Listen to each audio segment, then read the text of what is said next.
PTI की जीत, इमरान खान की गिरफ्तारी का खतरा। इमरान खान को कुछ हुआ तो जिम्मेवार शहबाज शरीफ होगा, असद के सर। अवाम को रिलीफ नहीं दिया तो एहतजाज में शामिल हो जाऊंगा, आबिद शर अली। पाकिस्तान मुस्लिम लीग नून के रहनुमा आबिद शर अली ने अपनी ही हुकूमत को तनकीद का निशाना बनाया। आबिद शर अली ने कहा, अगर आवाम को बिजली के बिलों में रिलीफ न दिया तो एहतजाज में शामिल हो जाऊंगा। शहरी और मकामी उलमा के एहतजाज के बाद बनों में खुर्दीन का वाहिद पार्क मुकम्मल तौर पर बंद। मरीम नवाज समेत पीटीएम रहनुमा के खिलाफ तौहीन अदालत की दरख्वास्त खारिज।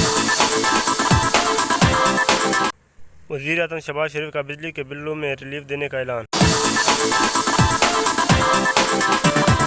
अफगानिस्तान के शहर काबुल में ख्वातीन का धरना।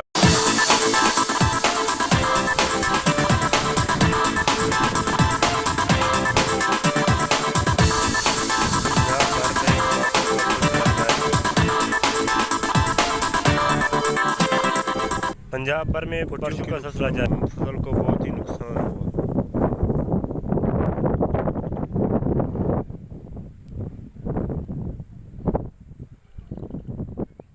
ऊपर से जुड़ आ रहा।